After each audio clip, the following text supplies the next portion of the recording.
Hello learners, welcome back to our channel Judiciary Exam 360. This is me Arjita Chaturvedi. So आज हम एक बहुत ही important current affair issue के बारे में बात करने वाले हैं।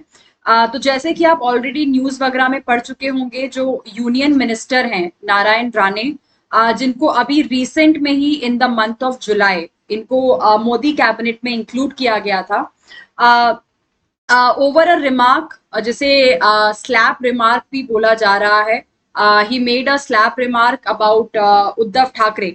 सो उस रिमार्क के ऊपर इनको जेल हो गई थी और अभी एक दिन पहले इनको बेल दे दी गई है फ्रॉम द कोर्ट। तो आज हम इसी इशू के ऊपर बात करने वाले हैं, लेकिन हम इसे एक लीगल सिनेरियो की तरह देखने की, समझने की कोशिश करेंगे कि ये इशू क्या था, व्हाट वाज द रिमार्क जो हमारे यूनियन मिनिस्टर ने दिया about the CM of Maharashtra, and क्या क्या प्रोसीजर और क्या क्या सिस्टम इन्वॉल्व होता है जब आप एक यूनियन मिनिस्टर को अरेस्ट करने की कोशिश करते हो। So what is the procedure जिससे एक यूनियन मिनिस्टर को अरेस्ट किया जा सकता है, यही कुछ सारी चीजें आज हम इस सेशन में समझेंगे। So let me introduce myself first to those of you who don't know me. My name is Arjita Chaturvedi. I have done my 5-year LLB, BB LLB course from Symbiosis Law School, Pune. I'm pursuing my master's from the same institute. I have also practiced as an advocate at Bombay High Court. And I have a teaching experience of over 4 years now, where I have trained and mentored various students. तो आज जैसा कि मैंने बताया, हम एक बहुत ही pressing current affair issue के बारे में बात करने वाले हैं, विच इज जो हमारे यूनियन मिनिस्टर थे जिनको अरेस्ट किया गया, बाद में बेल ऑर्डर पे छोड़ दिया गया।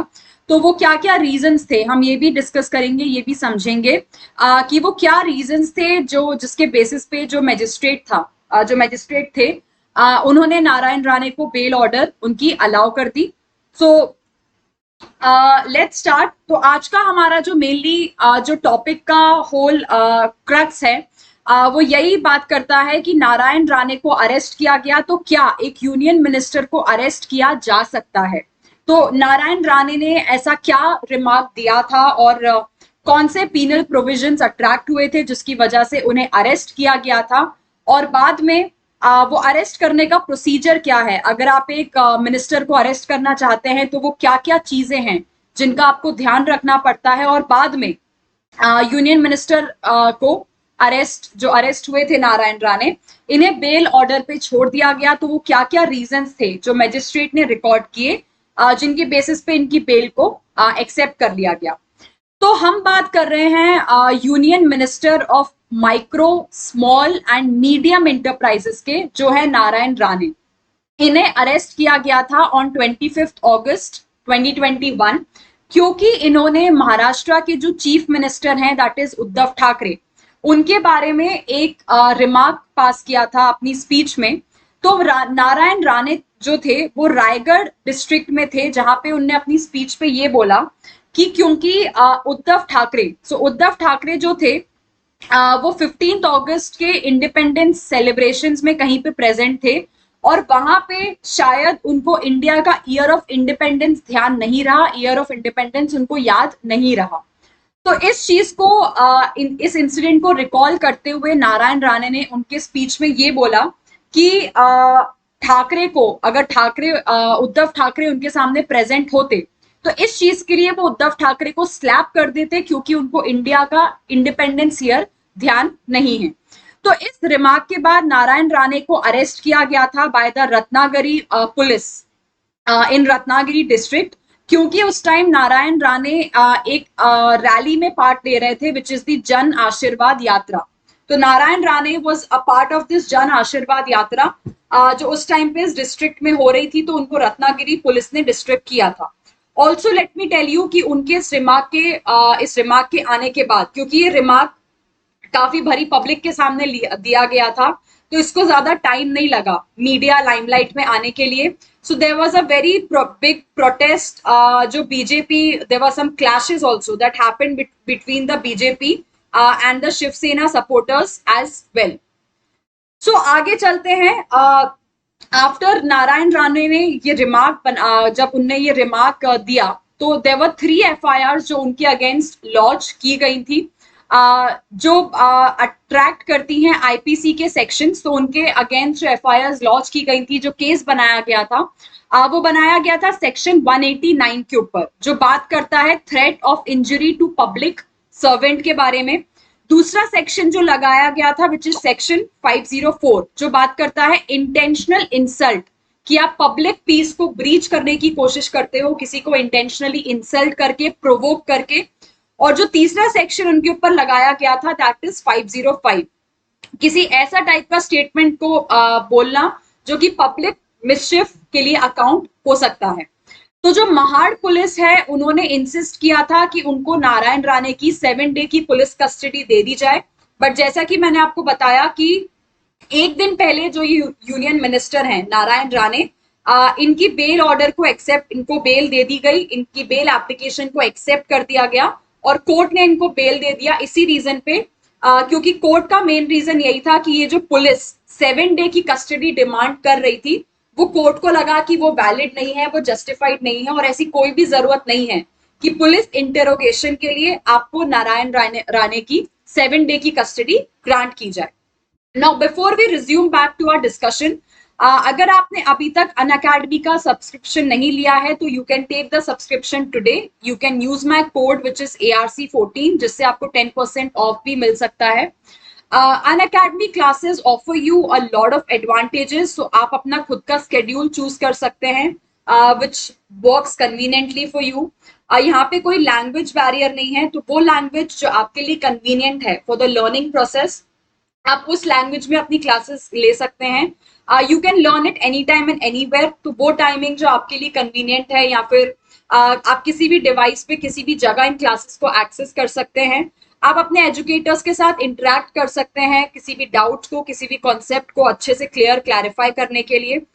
एजुकेटर्स के साथ आप अपने सारे डाउट्स उनके सामने रख सकते हैं so that the concept is very much clear to you. There is a answer live poll feature also in the classes, तो अगर आपसे एजुकेटर कोई क्वेश्चन पूछते हैं आप आंसर कर सकते हो in the live poll feature way. And also there are a lot of live test and quizzes available to you, ताकि ये देखने के लिए आपकी प्रिपरेशन कितनी बेटर जा रही है और आप उसको किस तरीके से एनहांस कर सकते हैं। Now Unacademy offers you a lot of subscription plan, so there is 1 month, 3 month, 6 month, 12 month, 18 month and 24 month plan. इसमें से आई वुड पर्सनली सजेस्ट कि आप 12 मंथ या फिर 24 मंथ सब्सक्रिप्शन प्लान के लिए जाएं, क्योंकि जुडिशरी का सिलेबस काफी ज्यादा वास्ट होता है, उतना सिलेबस कवर करने में काफी मंथ्स, कुछ ना मतलब एक सब्सटैंशियल पीरियड ऑफ टाइम लगता ही लगता है। तो इट विल बी बेटर कि अगर आप थोड़े लंबे कोर्स के लिए सब्सक्राइब करें। There is a opportunity for you guys, तो अगर आपको कोई भी इस वीडियो में या किसी भी अनअकैडमी के वीडियो में कोई भी कंटेंट या कोई भी चीज इनअप्रोप्रिएट लगती है, तो there is a link that is given in the description box below. Using that link आप इस वीडियो के या किसी भी वीडियो के अगेंस्ट रिपोर्ट कर सकते हैं। There are special classes also which are conducted on the Unacademy platform. So ये क्लासेस लाइव क्लासेस होती हैं जिसको आप लाइव अटेंड कर सकते हैं, आप पार्टिसिपेट कर सकते हैं, एजुकेटर के साथ लाइव चैट के थ्रू कम्युनिकेट कर सकते हैं। लर्नर्स के लिए there is a poll feature also, तो आप पोल्स जो एजुकेटर आपके लिए क्रिएट करते हैं आप उसमें पार्टिसिपेट करके रिस्पॉन्ड कर सकते हो so that the topic is clear to you. आपको सारी स्पेशल क्लासेस के नोटिफिकेशंस आते हैं so that you do not miss out on any classes. हर क्लासेस के आपको लेक्चर नोट्स दिए जाएंगे, तो आप उनको डाउनलोड कर सकते हो, बाद में एक्सेस भी कर सकते हो। And these classes are accessible any time and anywhere at your convenience. Also आप में से जितने लोग RJS के लिए या किसी भी बाकी स्टेट जुडिशरी एग्जाम्स को टारगेट कर रहे हैं, there is a new batch that has started on 11th of August. So you will be trained by the topmost faculties of the nation. आपकी जुडिशरी प्रिपरेशन को एक किक स्टार्ट देने के लिए, so you can also join for this batch. There is a special offer also going on. अगर आप subscription course अभी लेते हो, तो अगर आप 12 महीने का लेते हो तो you get 1 month free. If you take a 18-month subscription plan, you get 2 months free. अगर आप 24-month subscription plan लेते हो, you will get 4 months free. And of course, there are 2 main handles of Unacademy, which is the YouTube and Telegram. So do not forget to subscribe and join our YouTube channel. and be a part of our Telegram channel as well, so that all the important batches and all the important classes and all the important updates which we have for you वो आपसे miss out ना हो जाए. सो resuming back our discussion, जैसा कि मैंने बताया था कि इस न्यूज को हम एक लीगल पॉइंट ऑफ व्यू से समझने की कोशिश करेंगे कि क्या एक यूनियन मिनिस्टर को अरेस्ट किया जा सकता है in our country. So the answer to this is yes, कि ऑब्वियसली एक यूनियन मिनिस्टर को अरेस्ट किया जा सकता है इंडिया में. तो हमने ये आपने कई बार ये पढ़ा होगा कि यूनियन मिनिस्टर्स जो होते हैं उनके पास इम्यूनिटी होती है अरेस्ट से, लेकिन वो जो अरेस्ट से इम्यूनिटी इनको मिलती है that is only in the cases of civil matters, लेकिन इनको ऐसी कोई भी इम्यूनिटी नहीं मिलती है इन द क्रिमिनल मैटर्स. तो अगर किसी पर्टिकुलर टाइम पे पार्लियामेंट अगर सेशन में नहीं है, पार्लियामेंट का कोई भी सेशन उस टाइम पे नहीं चल रहा है, तो कोई भी लॉ इन्फोर्समेंट एजेंसी इंडिया की एक कैबिनेट मिनिस्टर को अरेस्ट कर सकती है कहीं से भी through out the territory of India, अगर उनके अगेंस्ट कोई भी क्रिमिनल केस रजिस्टर किया गया है. तो अगर उस टाइम पे वो जो कैबिनेट मिनिस्टर हैं वो पार्लियामेंट के प्रेमाइसिस पे प्रेजेंट हैं और आपको उनको पार्लियामेंट से अरेस्ट करना है, तो उस केस में आपको चेयरमैन ऑफ राज्यसभा या फिर स्पीकर ऑफ लोकसभा का भी परमिशन लेना पड़ेगा. उसके बाद ये समझते हैं कि जो चेयरमैन है राज्यसभा के, उनका क्या रोल रहता है in the arrest of union minister. तो ये जो चेयरमैन है राज्यसभा के, इन्हें सारे काउंसिल को जो उस टाइम सेशन में है, the house that is in session, उन्हें सारे काउंसिल ऑफ मिनिस्टर्स को इन्फॉर्म करना पड़ता है अबाउट दिस अरेस्ट. अगर उस टाइम वो पर्टिकुलर हाउस सेशन में नहीं है, तो फिर चेयरमैन जो है राज्यसभा के इस इंफॉर्मेशन को पब्लिश कराएंगे एक बुलेटिन या एक गेजेटेड फॉर्म में, ताकि जितने भी मेंबर्स हैं उस हाउस के, उनको ये इंफॉर्मेशन पहुंच जाए अबाउट दिस अरेस्ट. तो जैसा कि मैंने बताया कि एज पर द लॉ जो प्रोसीजर है वो ये बोलता है कि अगर आप किसी मिनिस्टर को अरेस्ट करना चाहते हो from the premises of the parliament, तो फिर चेयरमैन ऑफ द राज्यसभा का अप्रूवल लेना जरूरी है. तो नारायण राणे के केस में ऐसे किसी अप्रूवल की जरूरत नहीं थी चेयरमैन ऑफ द राज्यसभा की, क्योंकि उस टाइम पे the house was not in session, parliament उस टाइम सेशन में नहीं था. जो पार्लियामेंट का लास्ट सेशन था वो कंक्लूड हो चुका था 19 अगस्त 2021. तो इसलिए इस केस में जो उनका अरेस्ट था वो पार्लियामेंट से नहीं था और उस टाइम पे चेयरमैन के अप्रूवल की जरूरत भी नहीं थी. Next let's have a look at कि क्या क्या प्रिविलेजेस अवेलेबल होते हैं इंडियन मेंबर ऑफ पार्लियामेंट्स के पास और किस टाइप की इम्यूनिटी उनको मिलती है अरेस्ट से. तो अगर हम लीगल प्रोविजंस की बात करें, तो जो सेक्शन 135 है code of civil procedure CPC का, वो ये बोलता है कि जो main privilege member of parliament को मिलता है वो ये है कि उनके पास इम्यूनिटी रहती है from arrest during the continuance of the house. अगर हाउस सेशन में है और वो कंटिन्यू हो रहा है, तो उस टाइम उस मेंबर ऑफ पार्लियामेंट के पास इम्यूनिटी है कि उनको अरेस्ट नहीं किया जा सकता. ऑल्सो सेशन के चालू होने के 40 दिन पहले या फिर सेशन के कंक्लूड होने के 40 दिन के बाद भी किसी भी सिविल केस में उस मेंबर ऑफ पार्लियामेंट को अरेस्ट नहीं किया जा सकता है. But like I have said, ये जो इम्यूनिटी है, ये जो प्रिविलेज है, ये आपको सिर्फ इम्यूनिटी ग्रांट करता है अरेस्ट से अगर हम सिविल केसेस की बात कर रहे हैं. तो अगर किसी मेंबर ऑफ पार्लियामेंट के अगेंस्ट कोई भी क्रिमिनल केस रजिस्टर किया जाता है, मतलब कोई भी क्रिमिनल ऑफेंस रजिस्टर किया जाता है, तो उस केस में आपको किसी भी टाइप की इम्यूनिटी नहीं दी जाएगी.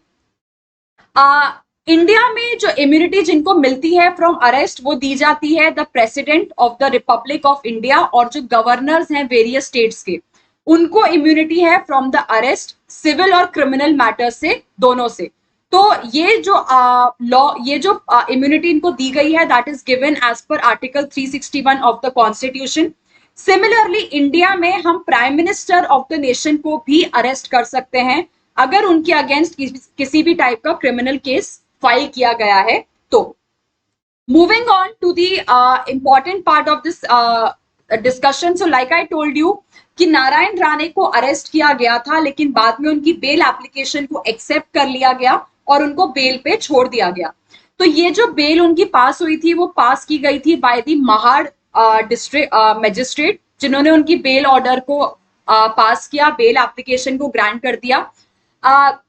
In this bail order, the magistrate, the justice has clearly agreed कि इसमें अरेस्ट करना एकदम जस्टिफाइड था, क्योंकि जो remark Narayan Rane union minister ने सीएम जो चीफ मिनिस्टर हैं उद्धव ठाकरे ऑफ महाराष्ट्र, उनके अगेंस्ट जो ये रिमार्क पास किया यूनियन मिनिस्टर ने, वो बिल्कुल भी सही नहीं था। और उस ग्राउंड पे मैजिस्ट्रेट ने ये चीज अग्री की कि वो जो अरेस्ट था वो कंप्लीटली जस्टिफाइड था। लेकिन जो 7 दिन की पुलिस कस्टडी मांगी जा रही है नारायण राणे के लिए ताकि उनके साथ पुलिस इंटेरोगेशन किया जा सके, द मैजिस्ट्रेट सेड कि वो कस्टोडियल इंटेरोगेशन की कोई भी जरूरत नहीं है और इसलिए उनको बेल ऑर्डर पे आ जाने दिया। ऑल्सो कोर्ट ने ये कंडीशन भी लगाई है नारायण राणे के ऊपर, यूनियन मिनिस्टर के ऊपर, क्योंकि कुछ लोगों का ये इशू था विद दिस बेल ऑर्डर कि नारायण राणे वापस से इन द फ्यूचर इस टाइप की एक्टिविटी वापस से रिपीट कर सकते हैं, इस टाइप का रिमार्क वो वापस से किसी और मिनिस्टर के अगेंस्ट भी दे सकते हैं। तो इसलिए कोर्ट ने नारायण राणे के ऊपर एक कंडीशन भी लगाई है वाइल ग्रांटिंग द बेल कि वो इस टाइप का ऑफेंस वापस से आगे फ्यूचर में कभी रिपीट नहीं करेंगे। तो कोर्ट ने, मैंने जैसे कि बताया कि कोर्ट ने बोला कि नारायण राणे का जो ये कस्टोडियल इंटेरोगेशन है या जो पुलिस कस्टडी 7 डे की पुलिस कस्टडी जो डिमांड की गई थी इस केस में, कोर्ट अग्रीड कि इस केस में उस टाइप की कस्टडी या फिर कस्टोडियल इंटेरोगेशन की कोई भी जरूरत नहीं है, क्योंकि उन्होंने जो भी ये रिमार्क दिया है वो मीडिया के सामने दिया था, पुलिस के सामने दिया है या फिर भरी पब्लिक में दिया था, और ये रिमार्क तुरंत मीडिया पे पहुंच गया था, काफी ज्यादा इसके अगेंस्ट मीडिया रिपोर्टिंग्स हुई थी। तो इसलिए इस केस में किसी भी टाइप के कस्टोडियल इंटेरोगेशन की जरूरत नहीं है। There was one more point that was noted by the magistrate in this case कि जो केस डायरी का प्रोसीजर है जो कि क्लियरली लेड डाउन है in section 172 of CrPC, the magistrate also agreed in this case कि इस case में जो केस डायरी की रिक्वायरमेंट है which is mandated as per section 172 वो प्रॉपर तरीके से फॉलो नहीं की गई थी। So this is one of the things that was also observed in the bail order. So thank you so much guys for watching this video. Do not forget to subscribe and press the bell icon of our YouTube channel and be a part of our Telegram channel as well, ताकि जितने नए batches and all the important information जो हम आप तक पहुंचाना चाहते हैं वो आप तक टाइमली पहुंच जाएं।